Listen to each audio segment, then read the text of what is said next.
Hello guys, അസ്സാം വലൈക്കും. ഇന്ന് ഞാൻ വന്നിരിക്കുന്നത് സിമ്പിൾ ആൻഡ് ടേസ്റ്റി ബീഫ് കട്ട്ലറ്റിൻ്റെ റെസിപ്പി ആയിട്ടാണ്. അപ്പോൾ ഇതെങ്ങനെയാണ് ഉണ്ടാക്കുന്നത് നോക്കാം. അതിനായിട്ട് ഇവിടെ എടുത്തിരിക്കുന്നത് ചെറുതായിട്ട് കട്ട് ചെയ്ത് വെച്ചിരിക്കുന്ന സവാളയാണ്. പിന്നെ ഇതിലേക്ക് വേണ്ടത് ബ്രെഡ് ക്രംസ് ആണ്, അതായത് ബ്രെഡ് പൊടിച്ചെടുത്തത്. പിന്നെ ഇതിലേക്ക് വേണ്ടത് നമുക്ക് മെയിനായിട്ടുള്ളൊരു ഇൻഗ്രീഡിയൻ്റ് ആണ് ബീഫ് മഞ്ഞൾപ്പൊടി ഉപ്പും ഇട്ട് വേവിച്ച് വെള്ളമില്ലാതെ ഒന്ന് മിക്സിയിൽ ഗ്രൈൻഡ് ചെയ്തെടുത്തതാണ് കേട്ടോ. പിന്നെ നമുക്ക് വേണ്ടത് മുട്ടയുടെ വെള്ള. അടുത്തതായിട്ട് ഇഞ്ചി വെളുത്തുള്ളി പേസ്റ്റ്, ചെറുതായിട്ട് കട്ട് ചെയ്ത് വെച്ചിരിക്കുന്ന പച്ചമുളക്, മല്ലിയില. പിന്നെ നമ്മൾ സവാള വാട്ടുമ്പോൾ അതിലേക്ക് 3 പൗഡേഴ്സ് ആഡ് ചെയ്യുന്നുണ്ട്. അതിലൊന്നാണ് കുരുമുളക് പൊടി, കറി മസാല, മഞ്ഞൾപ്പൊടി. ഇതിലേക്ക് ആവശ്യം വേവിച്ച് ഉടച്ച് വെച്ചിരിക്കുന്ന ഉരുളക്കിഴങ്ങ്. ഇതിൻ്റെ ക്വാണ്ടിറ്റിയും കാര്യങ്ങളൊക്കെ ഞാൻ ഡിസ്ക്രിപ്ഷൻ ബോക്സിൽ ഇട്ടിട്ടുണ്ട്, അതൊന്ന് ചെക്കൗട്ട് ചെയ്യാം. ഇത് നമുക്ക് ആദ്യം സവാളയൊന്ന് വാട്ടിയെടുക്കണം മിക്സ് തയ്യാറാക്കാനായിട്ട്. അതിന് വേണ്ടി ഒരു പാൻ വെച്ചിട്ടുണ്ട്, അതിലേക്ക് ഓയിൽ ഒഴിച്ചിട്ടുണ്ട്. ഇതിലേക്ക് ഞാൻ ആദ്യം ഇട്ട് കൊടുക്കുന്നത് ചെറുതായിട്ട് കട്ട് ചെയ്ത് വെച്ചിരിക്കുന്ന സവാളയാണ്. സവാള ഒന്ന് വഴണ്ടി വരണം. അപ്പം അതിനായിട്ട് ഞാൻ കുറച്ച് ഉപ്പ് ഇതിലേക്ക് ആഡ് ചെയ്ത് കൊടുക്കുന്നുണ്ട് കേട്ടോ. അപ്പോൾ വേഗം തന്നെ വാടി വന്നോളും. അപ്പോൾ ഇതൊന്ന് നന്നായിട്ട് മിക്സ് ചെയ്തതിന് ശേഷം ഇതിൻ്റെ ഷെയ്ഡ് ഒക്കെ ഒന്ന് മാറി ലൈറ്റായിട്ട് വരുമ്പോൾ ഇതിലേക്ക് നമ്മൾ പച്ചമുളക്, അരിഞ്ഞു വെച്ചിരിക്കുന്ന പച്ചമുളക് ഇട്ട് കൊടുക്കുന്നു. അതുപോലെ ഇഞ്ചി വെളുത്തുള്ളി പേസ്റ്റ്, ഇതെല്ലാം കൂടെ നന്നായിട്ടൊന്ന് മിക്സ് ചെയ്ത് കൊടുക്കണം. മിക്സ് ചെയ്യണം, ഇതിൻ്റെ ഒരു പച്ചമണം മാറുന്നത് വരെ നന്നായിട്ട് മിക്സ് ചെയ്ത് കൊടുക്കണം.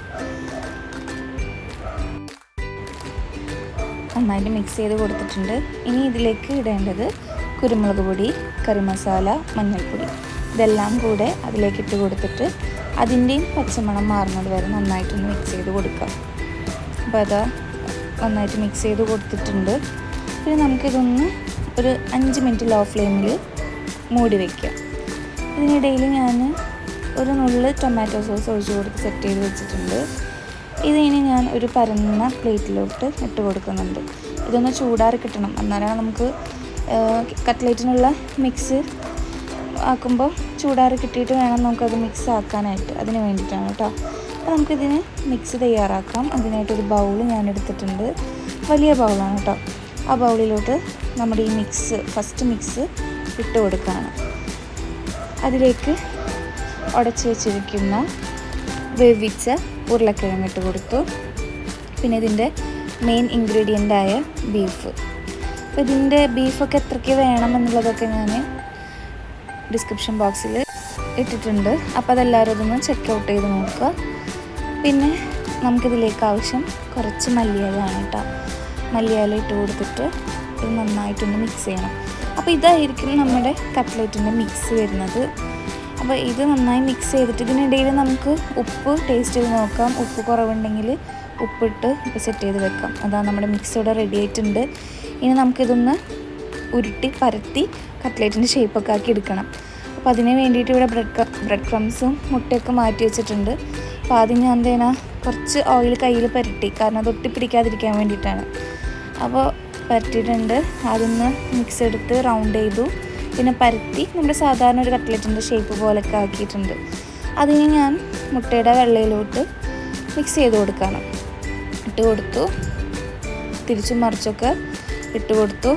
പിന്നെ നമ്മൾ ബ്രെഡ് ക്രംസിൽ കോട്ടിങ് കൊടുത്തു. അങ്ങനെ ബാക്കിയുള്ള എല്ലാ മിക്സും അതുപോലെ ചെയ്ത് കൊടുക്കാൻ കേട്ടോ. അപ്പോൾ അതാ നമ്മുടെ ബാക്കിയുള്ള മിക്സുകളൊക്കെ അങ്ങനെ ചെയ്ത് കട്ട്ലറ്റിൻ്റെ ഷേപ്പൊക്കെ ആക്കിയിട്ടുണ്ട്. ഇനി ഇത് നമുക്കൊന്ന് ഫ്രൈ ചെയ്തെടുക്കണം.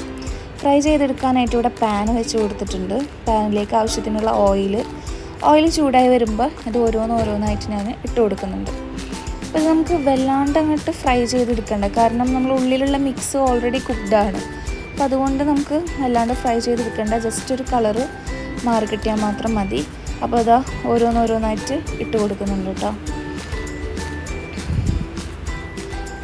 അങ്ങനെ നമ്മുടെ കട്ട്ലറ്റ് ആയിക്കൊണ്ടിരിക്കുന്നുണ്ട്. അതിൻ്റെ ഇടയിൽ ഞാൻ അതൊന്ന് മറിച്ചിട്ട് കൊടുത്തു. കുറച്ചൊക്കെ ഫ്രൈ ചെയ്ത് മാറ്റി വെച്ചു. ഇത്രേ ഉള്ളൂ നമ്മുടെ റെസിപ്പി. കണ്ടില്ലേ, നമ്മുടെ കട്ട്ലറ്റ് അടിപൊളിയായി വന്നിട്ടുണ്ട്. ഈസിയാണ്, എന്നാൽ നല്ല ടേസ്റ്റിയാണ്. അപ്പോൾ എൻ്റെ ഈ വീഡിയോ എല്ലാവർക്കും ഇഷ്ടപ്പെട്ടു എന്ന് വിചാരിക്കുന്നു. എല്ലാവരും ലൈക്കും ഷെയറും കമൻറ്റും പിന്നെ സബ്സ്ക്രൈബും ചെയ്യുക. Thanks for watching.